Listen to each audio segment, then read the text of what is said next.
Okay, welcome to Keto Confab. It is Wednesday night, 7 p.m., and it is February the 9th, and we are here to talk about keto and the keto lifestyle. And this week, I thought we'd talk about fasting. Sometime back, Patricia had asked us to discuss fasting, and this week, I actually got a question about fasting and some issues with fasting. So I thought, let's do some fasting. But before we do that, I just want to say that I got my 4-6 this week. I made the investment, and I'm going to tell you why I made the investment is because I wanted to be able to test my own cholesterol. Because the doctor will only test my cholesterol every 6 months, but yet she wants to complain to me every time she sees me. And and I'm like, you know what? I really would like to be able to have a handle on where my cholesterol is because, it was at 289 when I was just 5 months into keto. And I know Dr. Boz says not to test your cholesterol until you're keto adapted for at least 6 months. Well, I wasn't, and it was at 289, and they were having apoplectic fits and wanted me to go on some kind of statin, which I'm not going to do. And so just a minute, Renee. And so I decided to do this, and I had another blood test later when I had been on keto for 10 months, and my total cholesterol was 239, and still she was apoplectic. I mean, I had brought it down by 50 points and she wasn't happy. I'm like, lady, you're difficult to please. And so now I've taken it on this and it's 209. I kind of like the 9 numbers. And the nice thing is you buy the strips separately and you get, I think, 10 in a bottle for $30, and it's worth it to me to be able to take the test once a month, see where I am with it, and have that peace of mind. The other thing is I've never worried about uric acid because I've never had gout. My brother suffers from gout and many other issues, probably related to his insulin resistance, which he is resistant to hear about. And anyway, I took my uric acid and I'm in the normal range. And that makes me happy too, because on the keto lifestyle, they say that you can get too high. I know, Tammy, weren't you a person who had been on a medication for uric acid and stuff? And I stopped it and I'm going to get tested. I have a day off for President's Day, so I'm going to go in. I'm getting actually a CAC score that day too. And okay. I'm going to go in and get my blood work done for my uric acid. She's going to test a couple other things too that they didn't do, but and then I've been off it for 3 months, so I'm just wonder where it is. Okay. I might have to go back on if it's too high. I don't know. Yeah, I like the Flora because it will test the uric acid. That's nice. And I want to test my husband, but as he's mentioned before, he doesn't like getting poked. And he's like, yeah, he's like, I don't have a problem. Go for the ear. Yeah, all Yeah, right. Well, yeah. while you're sleeping, I'll do it, I guess. But anyway, it's just Melody says she's not getting any video. Is it anybody else? I'm fine. Not getting video? Okay. Sorry, Melody.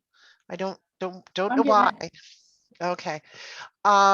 Anyway, the other thing I like about the Flora 6 is that I can put an app on my phone and I can keep track of my blood sugars and stuff, because even though my A1C dropped from 6.2 to 4.7 in the 11 months I did keto, was first doing keto, my doctor's still like, oh, but you could be diabetic and not know it. And I'm like, how could I be diabetic and not know it when I'm testing my blood sugar several times a day to make sure my blood sugar is staying nice and even? And I would like to have a little chart letting her see where my blood sugars are. And so that's another reason I wanted the Flora 6. So I'm so excited. Now Renee had a question or something.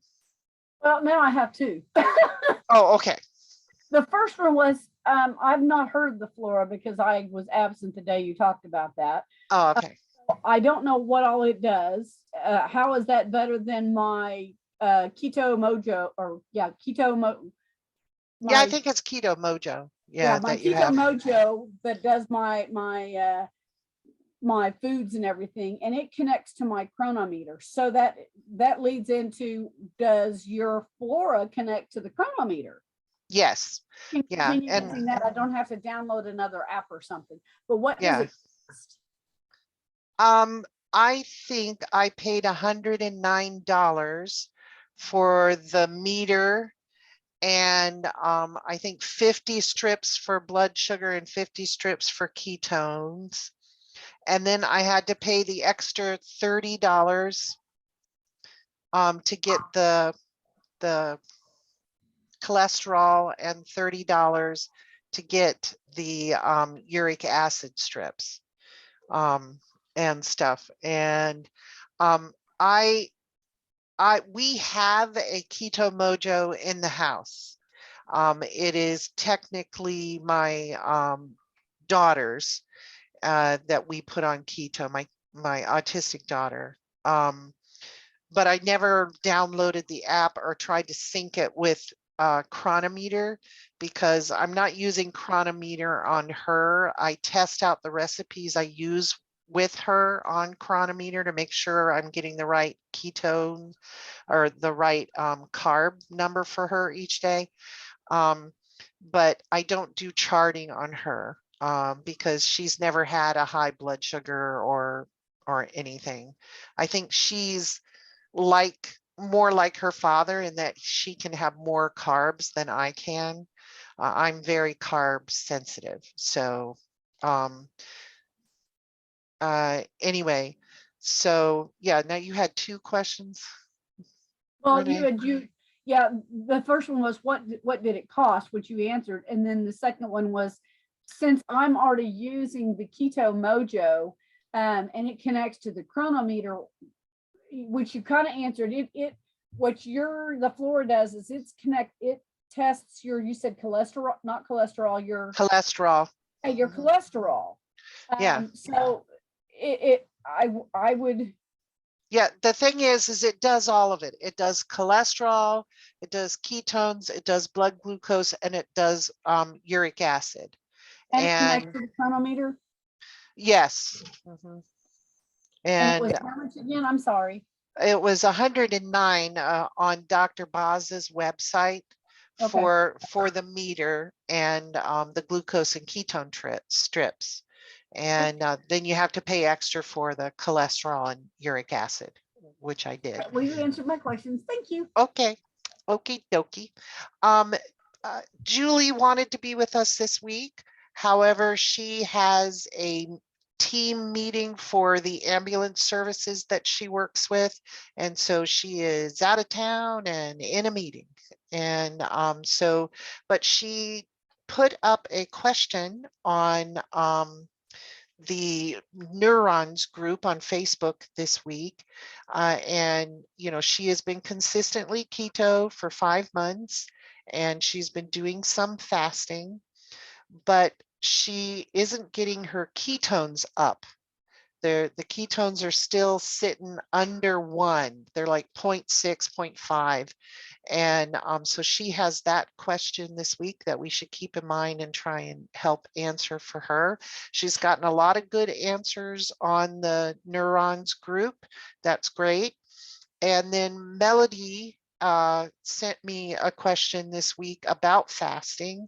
And so since we're going to talk about fasting, I hope we can help her with her questions. And as I recall, she did a fast, I think it was 26 hours. Is that correct? Oh, she said she figured it out, but you know, maybe it would be educational for others for us to discuss it. Let's talk about Melody. Uh, I'm being funny, but so to prepare for tonight, I actually went on Dr. Boz's YouTube channel and went to see what she has available to search on her YouTube channel for fasting. And she has a lot of things. She has intermittent fasting for 36, 48, 72 hours, the guide to, you know, keto part 3. And the one I liked the best, because I watched a number of these today, is this one, intermittent fasting for beginners. It really takes you through the basics of how to know when you should go to the next step and do a longer fast, et cetera, because I'm sure we all have questions about what can I have on my fast? How long should I fast? How do I know I should stop my fast? What do I do if I feel hungry or I start craving sugar on my fast? So she is just such a wonderful resource for videos. The woman is amazing, putting out all these videos. The other one that was kind of interesting was this circadian rhythm and intermittent fasting video. I've talked about it before. Sometimes my work keeps me up late at night and I end up eating later than I want to, or just needing to snack on something, and I'm just messing myself up with the circadian rhythm that we all have. Even if we're night owls, we have a circadian rhythm, and it actually does affect our ability to get those higher ketone numbers and to lose weight and restore our health. So that's a definitely good one to watch. So who wants to start talking about their experience with fasting or any questions they have about fasting? And oh, I forgot. I should show you this. This is, you know, the Keto Continuum. I still haven't been able to find it on this computer. I think I'm just going to have to download it again. And she really doesn't talk about fasting other than basic fasting until we're down here on 7 and 8. Now we have the intermittent fasting where we're going 16-8 or no, yeah, 16-8 or 18-6, where you don't eat for 16 or 18 hours and you get all your food in 6 or to 8 hours.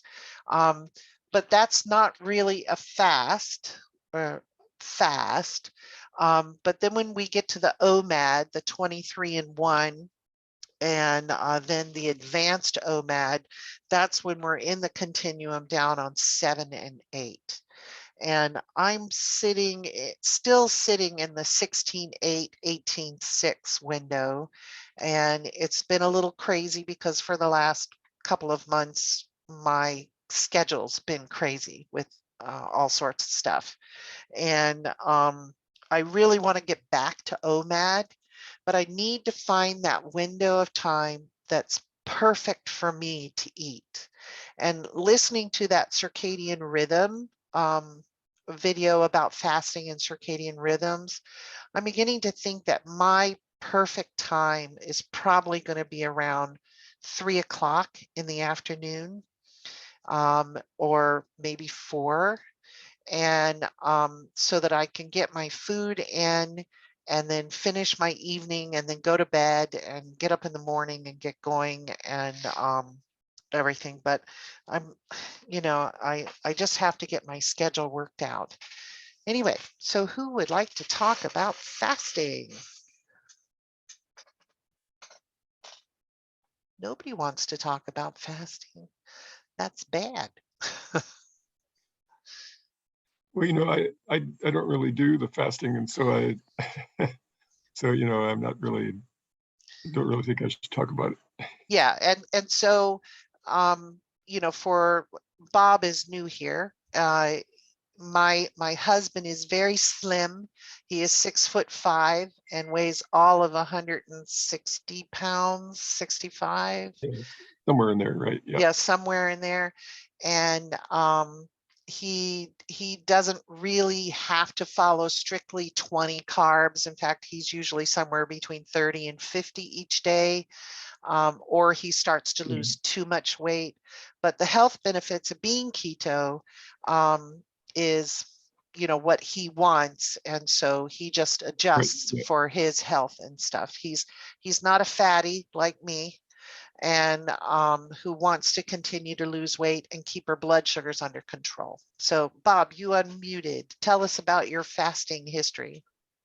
Well, this all kind of goes back to 2000. I had just retired from the Marine Corps and gotten a clean bill of health. And within 6 months, they told me I was a diabetic, type 2 diabetic. Oh. And yeah, well, I mean, that was kind of a shock. And they said, hey, listen, here's the really good news. We'll give you drugs, but you need to understand this is a lifelong disease. It's only going to get worse as you get older, and eventually you'll get on insulin and can't get off. Mm-hmm. So about 2015, I read a book called The Blood Sugar Solution by Mark Hyman. Oh, yeah. Mm-hmm. And he talked about, hey, listen, insulin is kind of the enemy. He didn't go far enough to really talk about a high fat diet. He just got rid of the processed foods. And then probably 2017, 2018, I read Jason Fung's book, The Obesity Code and the Diabetes Code. Mm-hmm. And you know, that's kind of when I first started really getting serious about keto and also intermittent fasting. I have regularly done 2 meals a day, no breakfast, frequently OMAD, and I have done 5-day or 42-hour fasts, 72-hour fasts, 5-day fast, 7-day fast, and a 10-day fast. You know, I haven't fasted here probably in about 6 months, so I need to kind of get back to it. My weight is back down, but I'm at a plateau that I can't seem to get through. So it's time to fast. And I will tell you, when you fast, the weight comes off. Interestingly enough, if you get the sea salt rocks, you can fast, and if you put a little salt under your tongue, it tends to kill the cravings, and you can go on. I do all mine water only, water and coffee. I can't go without coffee in the morning, so do that. But it's a great way, as Dr. Boz talks about jump starting or stressing your metabolism so that you can work and help the ketones and the rest of your body get rid of the insulin. In fact, if you read Jason Fung's book, when they talk about it, they bring their patients into their clinic and they go on a 14-day water-only fast to pull the insulin out of their system. So it's really not a big deal. They do that cold turkey, Bob. Yeah. They do that cold turkey. So Joe Blow off the street, he comes in, he says, hey, I want to get rid of my diabetes or whatever. And they say, fine, there you go, 14-day fast. Yeah, Whoa. if they come in, Yeah, if they come into the Toronto clinic for Jason Fung and they're as an inpatient, the first thing they're going to do is a 14-day fast. Whoa, I don't know. Whoa, that's kind of severe, man. Well, yeah, but you got to remember, I mean, he doesn't treat, the average type 2 diabetic. He's dealing with a lot of people that have serious kidney issues. So he does that to get rid of their insulin and start getting their ketones working and help their kidneys out. Yeah. So. Melody is asked in the chats if we all think that's safe to do. And the thing is they're inpatients. Correct. It's not like he says, all right, here's how you do a fast, go home, do a fast, and I'll see you in 14 days.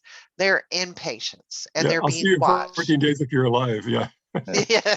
Yeah. Well, the world's record for fasting is 358 days. What? Yeah.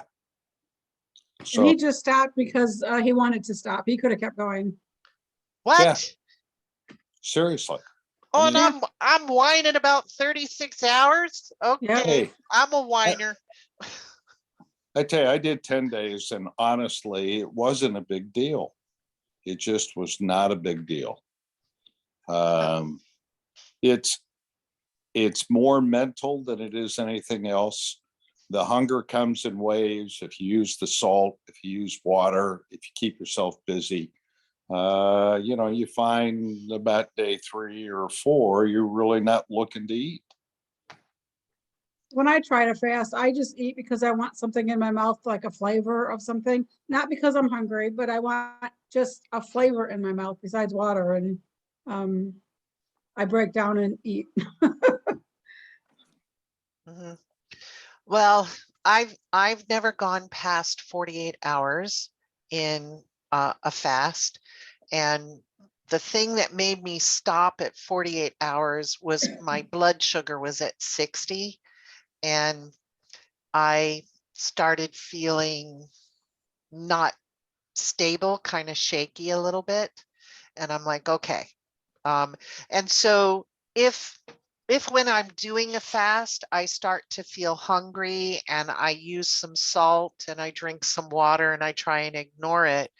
But I can't stop the hunger feelings and stuff, then I will check my blood sugar. And if it's, 65 or less, then I'm like, okay, it's time to call it for me. Because I don't know how fast it will drop when it gets lower than 60, And Well, I think that if you read any of the books on fasting, they'll tell you that if you don't feel good, to break the fast. When I was fasting, it was not unusual for me to get up with my blood sugars in the morning, even with the dawn effect, to be in the 60s or in the 50s at night. But it didn't bother me because I had cleaned out a lot of the insulin with earlier fasts. I wouldn't recommend anybody to start out with a 10-day fast. No, but fasting is kind of like any exercise. The more you do it, the easier it gets. And it works incredibly well to stress your system and get you moving. Now, Dr. Boz says you only need 72-hour fasts. And if you talk to Dr. Fung or you listen to what he says, he's an advocate of longer fasts.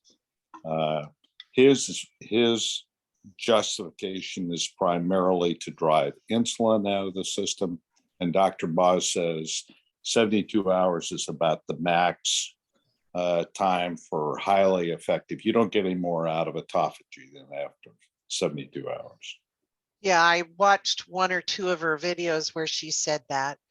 And I'm like, okay, well, I need to make it to 50 hours first before I can get to that 72, because I made it to 48, but I haven't done any fasting since November last year. So But I do need to get back in it because I'm stalled. I'm sitting here. I'm 15 pounds heavier than I was in October.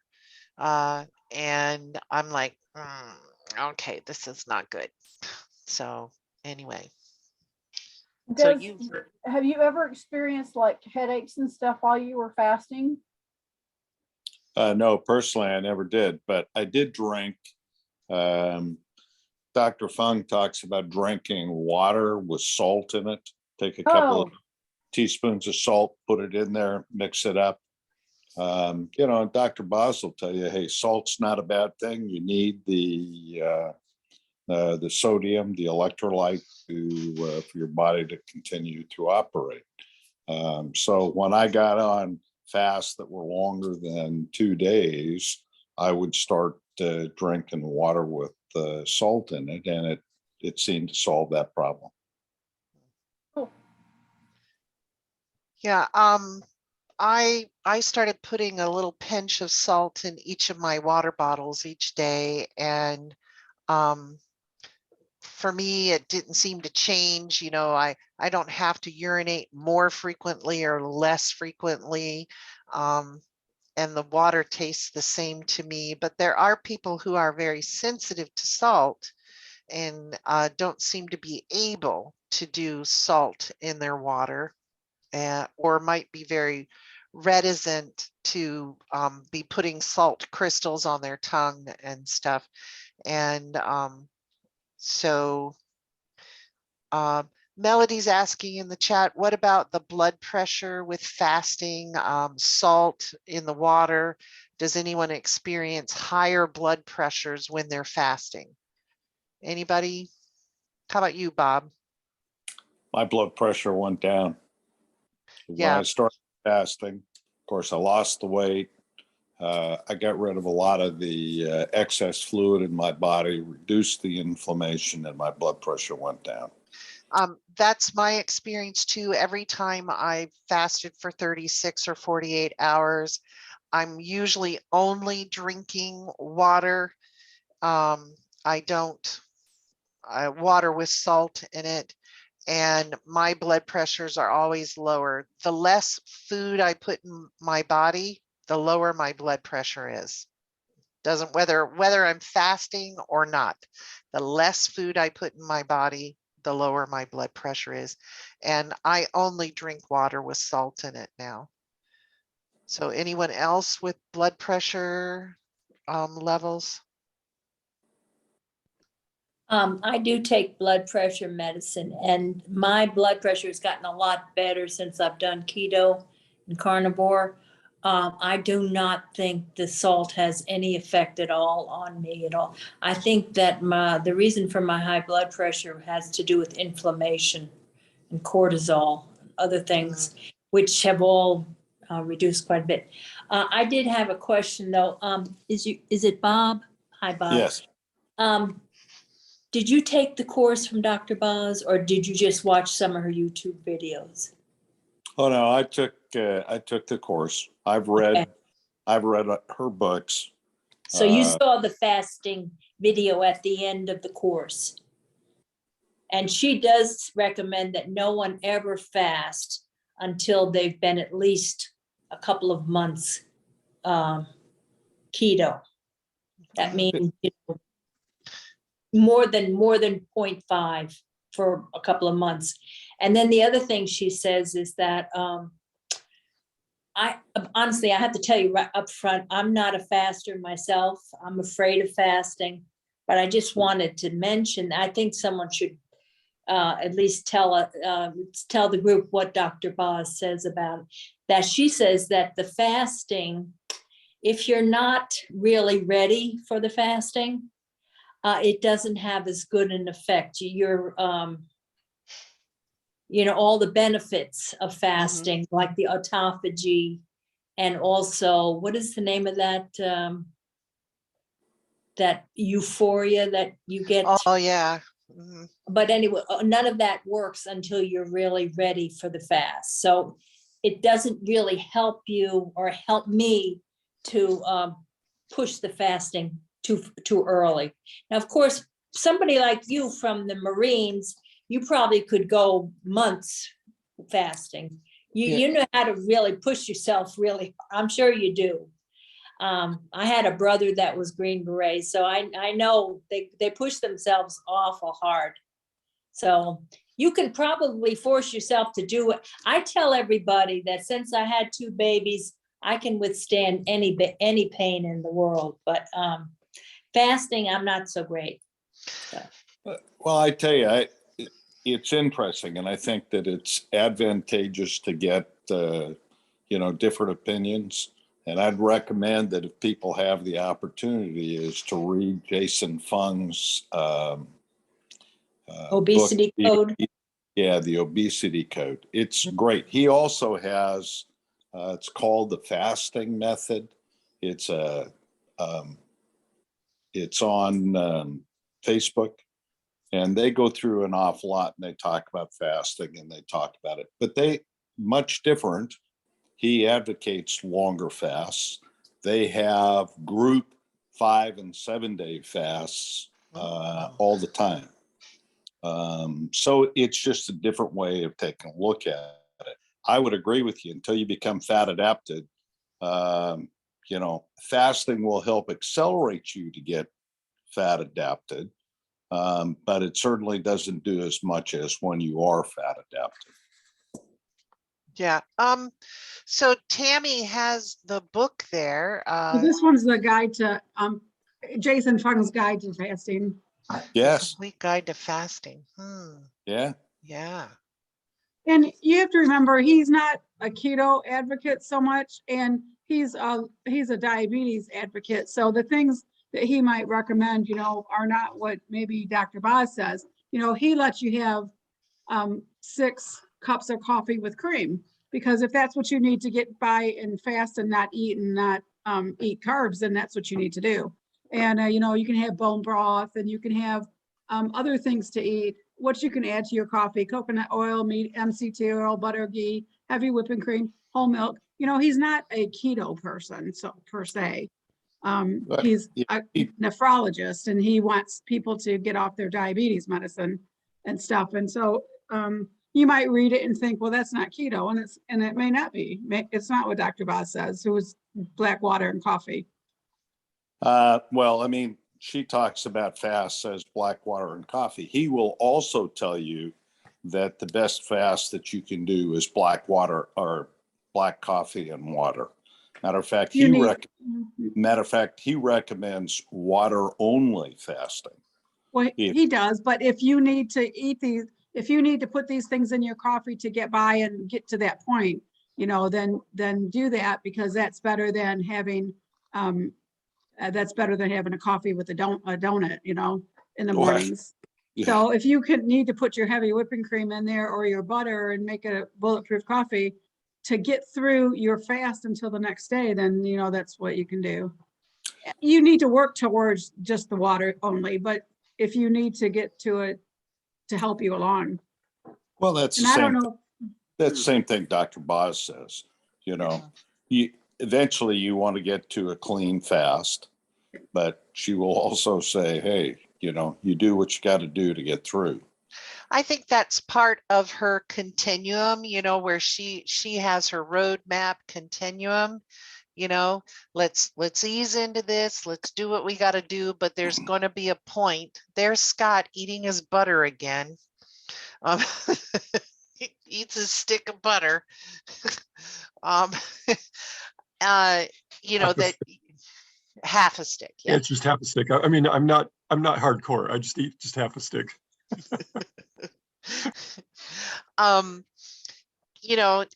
I think they're just coming at it from different, ways of speaking about it, Dr. Fung and Dr. Boz, but they both want us to get to clean fast. On her YouTube channel, Dr. Boz has a 7-day water fast that she discusses and stuff. And I'm like, wow, a 7-day water fast. That would be interesting. Yeah, no, I'm not there yet. So Patricia, I don't mean to pick on you or anything, But Yeah. could you try and vocalize what your fear is about fasting? My fear, it's hard to understand it. I know. My fear is waking up at like 3 a.m. and being so hungry and then having to go eat something and totally blow it. I really shouldn't. I mean, I go to other groups and I listen to people that have already lost all of their weight and they still are doing 2 days, at least 2 days every week over, the last couple of years. They're doing 2 days. And when you hear why they're doing it for the autophagy. They're doing it because they're afraid of Alzheimer's in their gene pool, or they're doing it because they don't, they want to be around for their grandchildren and things like that. I mean, I see that there's a lot of good reasons for people to be doing it, and I have plenty of good reasons for doing it. But I guess there's really no good reason. I don't have any good excuse. Well, let me ask you a question. So I want you to visualize yourself laying in bed, sleeping calmly, and it's 3 a.m. and you open your eyes and your stomach is going, and you're like, oh, I have to go back to sleep. I can't eat now. But 3:15 comes and your stomach is still growling. Oh, I have to go back to sleep. I can't eat now. I'll get the dawn effect. It'll be terrible. So what if you did 3:30, 4 o'clock, you realize I can't go back to sleep. I am too hungry. And you get up and you eat. Well, you have a cup of coffee first, but that doesn't solve the problem. So then you have a boiled egg. What's the worst thing that's going to happen because you ate a boiled egg at 4:30 in the morning? Well, the fast would be broken. Okay. So the whole idea would be out the window. So I'll have to wait till next week to try again. Okay. So, That's and not a good how bad is excuse. that? It. How bad is that?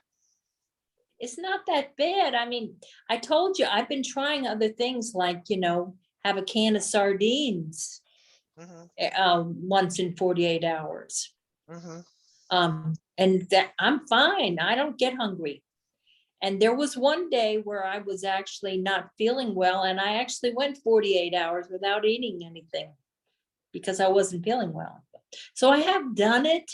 Okay. But the whole idea of putting myself, and also, honestly, I don't like regulations. I hate regulations. Oh, she's a rule breaker.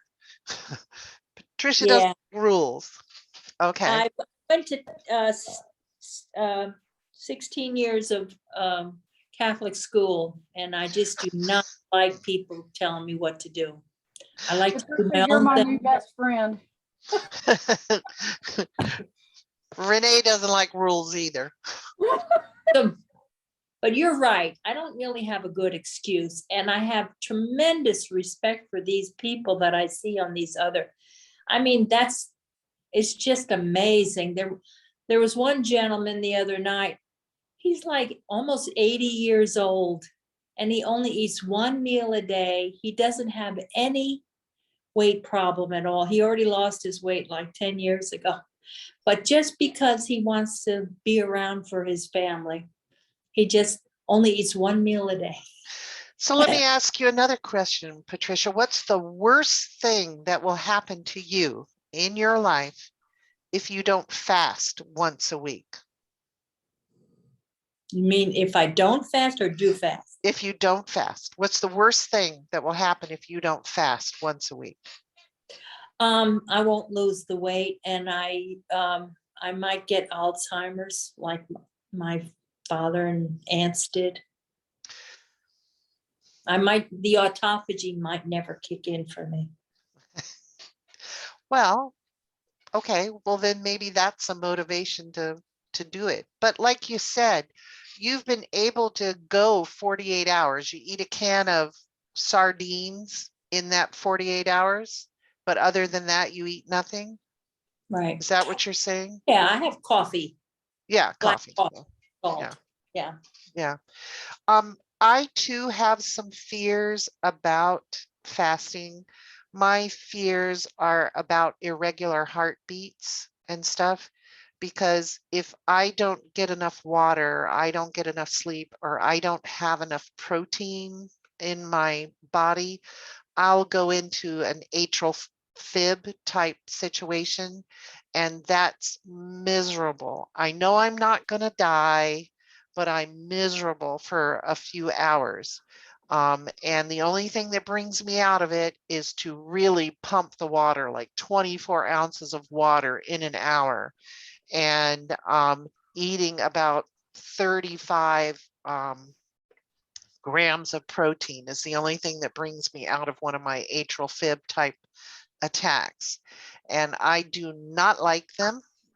They mess up my life. I have things planned, and then I'm in this 2, 3, 4, 5 hour situation before I can get my heart to convert back to regular rhythm. And so that's my fear with fasting. Now, the 36-hour fasts, the OMED, and the 1 or 2 48-hour fasts I did, I actually drank bone broth because it has protein in it. I don't drink coffee, and I do have some tea I drink, but I don't do anything with caffeine because that causes me to go into one of those atrial fib things too. So that's a concern for me about fasting. And but I've done pretty well. As long as the 2 days leading up to that 48-hour fast, I've been good. I haven't cheated with any kind of carbs or any kind of sugar.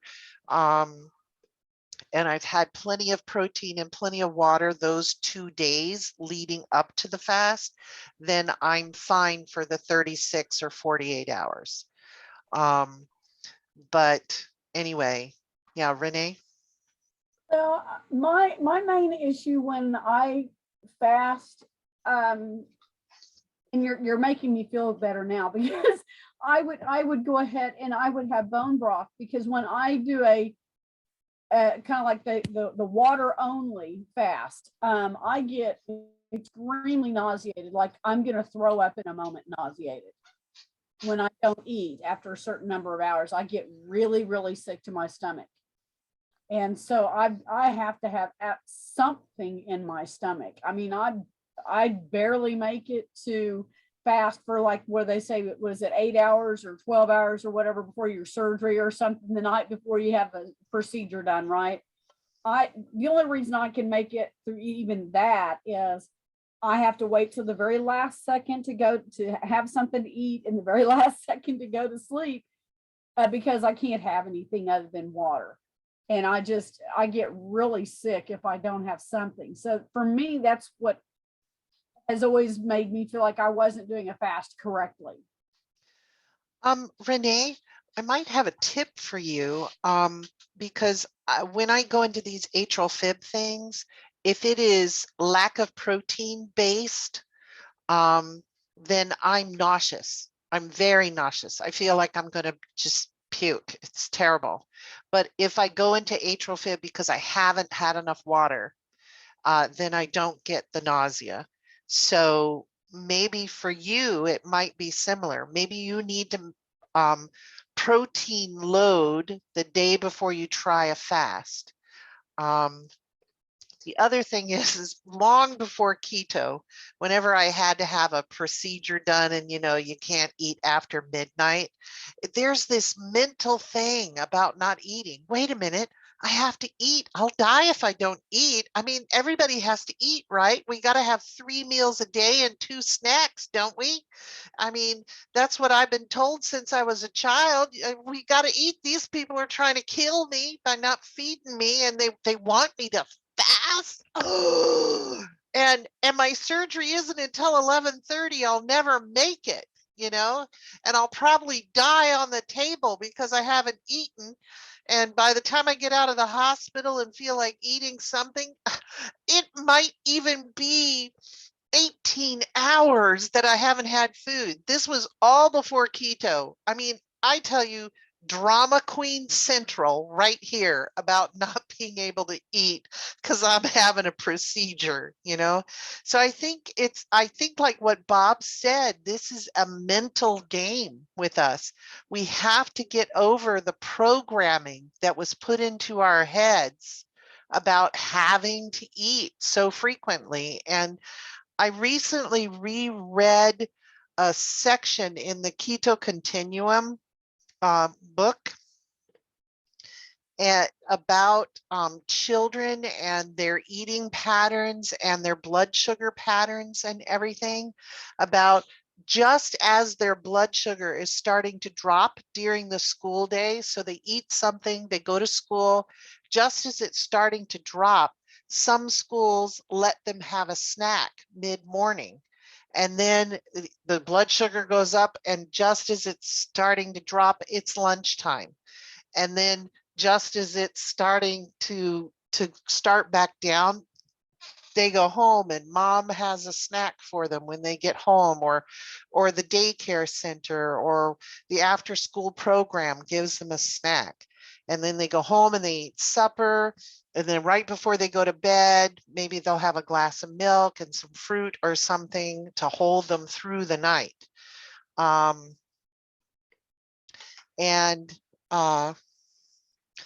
So, you know, I think we've been programmed from very, very early that we just have to eat. Now, this is true with babies. Babies have to eat. They have very teeny tiny little tummies, and they're doing so much growing and building, they have to eat.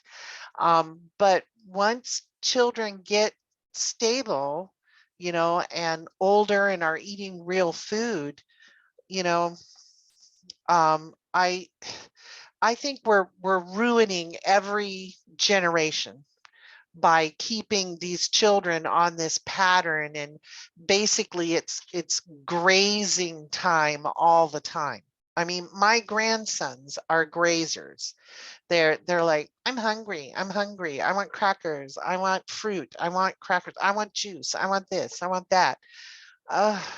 I Now that I see from, you know, keto and all the reading and everything, I'm like, man, it's crazy. Bob? Well, my 2 or 3 grandchildren all love sweets. Mm-hmm. You know, we have done this with, you know, when they came out with the food pyramid that has, you know, whole grains down at the bottom. We don't need carbohydrates. We need fat and protein, but we do not need carbohydrates. And it's Yeah. our diet, in addition to the fact that we feed them all the time. Yeah. I mean, the food pyramid is awful. I mean, 8 to 10 servings. And this is what we teach our diabetics, is that they need 8 to 10 servings of carbs. And, you know, I never thought that carbs were bad until I read Dr. Boz's book. And I finally started putting the pieces together in my own life. And the very first time I ate a bowl of rice, I like rice. I'm gluten free because gluten and me don't get along. I ate a bowl of rice and I tested my blood sugar an hour later. Holy crab cakes. I might as well have had a huge bowl of ice cream with syrup and chocolate and caramel and stuff on it. I mean, look, if I'm going to push my blood sugar up that high, I'd really rather do it with ice cream or a cake or a pie. I mean, a whole pie, because I mean, I couldn't believe what rice did to my blood sugar. And I mean, the education I've gotten while being on keto and learning from Dr. Boz and Dr. Berry and Dr. Bergman and Dr. Jung and everything. It's been amazing at what we, the American public, has been taught by our nutritionists and dietitians and our doctors and the FDA and everything. I mean, it's just insane. Did you know Insane. that the food pyramid was actually invented in around 1950s, Mhm. all based on one government test, not a bunch of them, one Mhm. government test that has since been shown to be incredibly flawed in its data. Mhm. That just Yeah. blows my mind. And yet it's still being touted as the perfect way to eat. It's like, what did you miss here when you were informed that the test that they based this on was really flawed? So why is it you still think this is the perfect way to eat? Well, but that's how we're taught. And like, oh God, you're not listening. Yeah. Here we have an extension office. I don't know if all states do, but here in North Dakota, we have an extension office. And the extension office people work with farmers about crops and insects and pesticides and things, but they also work with the school districts to teach proper nutrition and to work with the kitchen people at schools so that they're balancing the meals and stuff.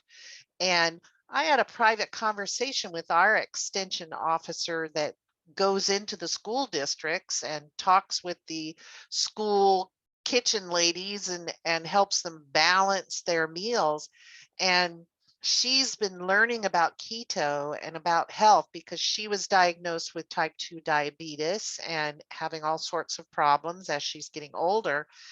But she's like, she says, if I open my mouth and tell people really what the food pyramid is doing to them and their children and what really we should be feeding people, I won't have a job. And isn't that sad that our government is paying people to teach our children something that's damaging them for the rest of their lives? There are You even know, that are laughed at when they don't recommend eating according to the food pyramid. Their own colleagues almost blacklist them because, are you insane? You don't want people to eat along this little pyramid, you know? But you know, the other thing is, and I've brought this up before, that you know, basically all of our lives, you know, we've told, well, you've got to drink your milk. You know, you need to drink. How much milk is it per day? I forget, but you know, got to drink your milk because in order to get healthy, is it 3 glasses? Yeah, for healthy teeth and healthy bones, you got to bones drink and milk. teeth. Yeah. And the thing is, that's put out by the American Dairy Council. Well, why? I mean, you know, because they want you to buy dairy because they're selling dairy. Mhm. Mhm. You know, and so the soybean board. I mean, I worked in Illinois for almost 3 years, and we were doing mosquito research. But anyway, so one of the guys in the lab, you know, he was working with the soybean board because he was testing certain types of soy oils that you could put on the surface of water to control mosquitoes, you know, because soy oil is biodegradable. And so you could put that on a pond and it would kill the mosquitoes and then it would biodegrade, you know. So it's better than putting petroleum on a pond because that wouldn't biodegrade and, you know, you mess up the environment. But anyway, but the thing is, the soybean board, I mean, they grow tons of soybeans in Illinois. And so the soybean board in Illinois is a really big, number one, it's a really big group. And number two, they lobby. So the soybean board lobbies the Illinois legislature in order to have legislation that is, guess what, favorable to soybean growers. And so, you know, there's all sorts of industries in this, and it's not just this country, it's all, you know, all sorts of places as well. And, you know, where the people, you know, there are boards that of you know, soy and beans and probably okra or whatever, good luck, But the big okra board, and so but of course they want to promote their product. Of course, they're promoting their product and they want you to buy their product. But the thing is, if they get into advertising and stuff, but the government though, I think the government though promotes, dairy and stuff, probably via the USDA, because of course the USDA was established to help agriculture, which is great. But when you get to the point where you have to push something because they want to sell it rather than because it's good for you, then there's a problem.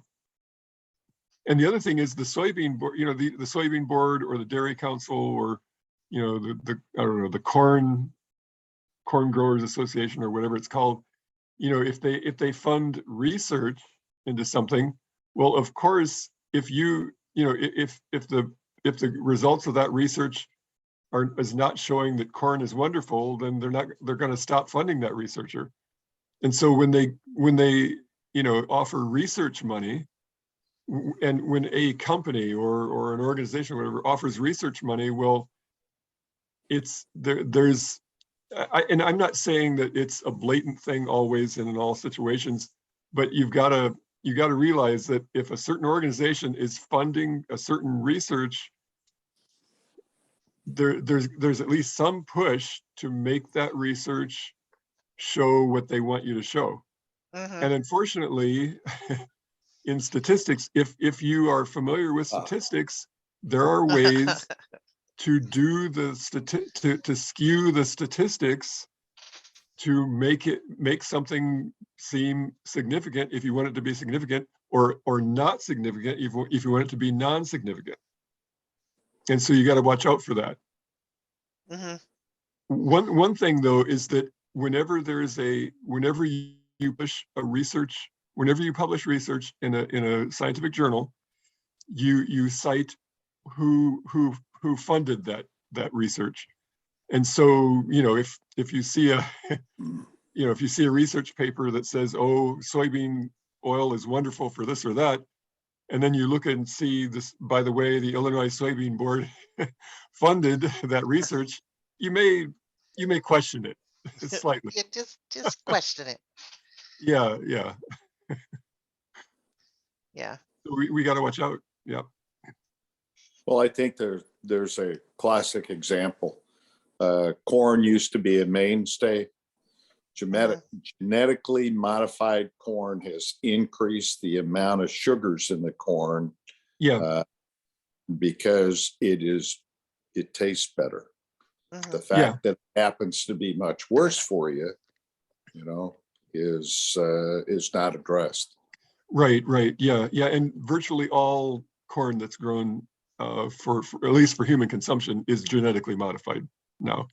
Yeah. And and it has been for the last 10, 20 years. Yeah. And probably other crops as well. I just don't know the statistics for those right offhand, but yeah.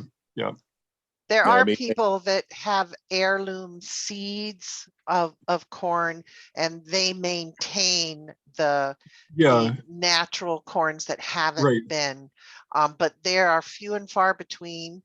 And the big corn lobby would like to get rid of the people with the heirloom seeds and the natural corns that haven't been modified. And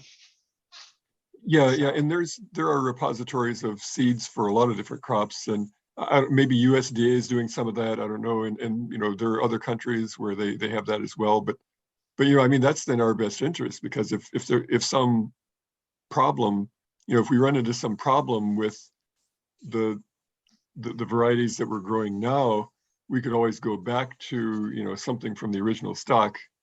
It's just that with corn, it's a bit tricky, because corn is fertilized by wind-blown pollen, and so you can't grow non-GMO corn. I forget how many within how many miles of GMO corn. I forget how many it is, but you can't grow the GMO corn within a certain number of miles of the genetically modified corn, because the pollen blows over, and that's why organic farmers have trouble, because if you're growing organic corn, well, it can't be GMO, which means that, somebody, I don't know, 500 yards from your field can't be growing GMO corn, because then the pollen just blows over to your field. Mm-hmm. And it's the same thing with pesticides, with people who want to be organic farmers on Yes. their own land. They may be doing everything organic and natural, and they have the heirloom seeds and blah, blah, blah, but they've got another farmer, just an acre off their land, and the wind blows everywhere. I wonder what the Amish do, because I don't know. I have to research that. So I wanted to talk just a minute about how does everyone come off their fast? Do you immediately go into a full meal, or do you drink some broth and wait an hour and then go into eating, or how do you come off your fast?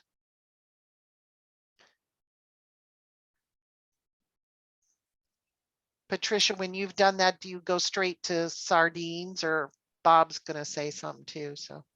Yeah, I can't really talk about doing fast because, as I say, I'm not really a faster. But I think everyone says, most people say, use the broth for the first meal. Okay. I guess maybe I know what everybody says, but I normally have just a standard low carb meal.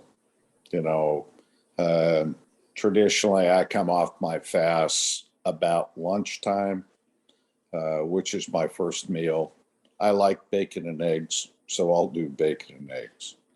If it's been a long fast, it's probably a salad. I'll do something a little lighter. But if it's 72 hours or under, I'm going to eat a regular meal. Yeah, that's what I've done. I've not had any problems going directly to a regular meal. And I'm like Bob. I usually, my go-to is bacon and eggs, because I love bacon and eggs. And I typically will not put a carb with the meal. So I wouldn't have bacon and eggs and some broccoli or a salad or something. I'll wait a little while to eat any kind of carb. So I try and stay pretty carnivore with what I do when I come off of a fast. And of course it depends a little bit with me with how low my blood sugar has gone, because I've found that if the blood sugar is really low, then I need to load up on the fat. So I'll usually put cheese with it. And I told you guys a few weeks ago I was going to try ghee and see if I reacted to ghee, because a lot of dairy I react to. I'm not reacting to ghee, so go me. And I've been putting ghee on my steaks when I bake my steaks and stuff. But I found that if my blood sugars are really low, I don't want to pump them up with a carb. That'll make me nauseous or dizzy or whatever. I want to stabilize the blood sugar with a fat. And so my meats, my eggs, and some sort of fat is what I go for when I stop fast. So we're a little after 8, and this was really good. I think we talked about some good stuff. And Bob, I really appreciate your experience with the 5 years you've been keto and doing all sorts of fasting, because some of us aren't fasters and haven't been at this very long, so it's always good to have some well-experienced people with us. Well, I would tell you that it's like everyone else. I started out with the first step on the journey, and everybody's got to take their own path, but fasting does help. And whether you follow Dr. Boz, you follow Dr. Fung, you know, any one of the different varieties, regardless of what you do, it helps. And Tammy, you Well, wanna this do has just encouraged me to read the fasting book again and to do it, because I can't do it. It's just a mind thing, like you said. And I wanted to give you another update. I had my phone call with the doctor last week, and my continuous glucose monitor is in the mail. Oh, okay. All right. So now you're going to do this for 10 days, or how long I is think it? it works for 2 weeks. Oh, They say 2 2 weeks. Okay. weeks. Okay. You know, without having diabetes, I just want to see what different foods do to your sugar. You know, because you think you're eating maybe something that's okay on keto, but then you find out that it affects you in different ways. That's my goal. Yeah. And I like data. You know, I'm not a scientist. My husband is the scientist. I'm not a scientist, but I like data. And, you know, that's why when I start to feel hungry on a fast, I'll check my blood sugar and see what it's doing to see if, you know, I'm getting to that point with myself or whatever. And that's why I got the 4/6 so that I can check my own cholesterol, so I know what I'm doing and how I'm doing. And we're going to be anxious to hear, Tammy, your experiment and what you found out for yourself. Tammy's a trailblazer here in this group with the Well, we'll continuous see. glucose monitoring. Well, And I'm going to Atlanta in next week, so for a weekend, which I'm going to a keto event. So you think I might eat good, but I'm wondering if I want to wait until I come back or not. But I'm going, since it's a keto event, and I'm pretty sure I'll eat good. yeah, and not go bad. well, it could be very interesting, you know, because you're traveling and you're going to an event and everything. It could be very interesting what kind of data you would get from that. But then again, of course, you want the regular data of how you live your life every day, you know, too. So, oh, the possibilities. Well, you know, you can, this one works for 2 weeks and you can always buy another one. Yeah. So, yeah. It's not like 2 weeks and that's all I get. I mean, you can buy these and wear them for a whole year if you want to, but I'm not doing that. It's too expensive to do that. I'm just trying to collect some data for, you know, maybe 2 weeks, and then maybe in another month I'll do it again, and just to see again, you know, I like the data and see where, you know, like in the morning your blood sugar is supposed to go up, and just to see what it is like overnight and stuff like that. So how much will it be for these 2 weeks? How much what? How much will the monitor and everything be for the 2 weeks? $95. Oh, that's not bad. And it included the phone call with the doctor to give you the prescription. That's really not bad. No. Yeah. And I don't know, I'd have to look it up and see how much it is, you know, for ongoing, but I don't know if the first time is, you can get a plan where, you know, they send them to you all the time and you get a lesser price, but I didn't sign up for that because I didn't want that all the time. You know, if you're diabetic and you're doing it for that reason, you may want it for all the time type thing, and your insurance will pay for it. Mine is not going to pay for it. I'm not diabetic. Yeah. That's interesting. All right, everyone. I'm going to stop the recording and call it a night. Thank you so much. Really great discussion. And we'll see you next week. Same time, same place. Everybody have a good week. Bye. Bye.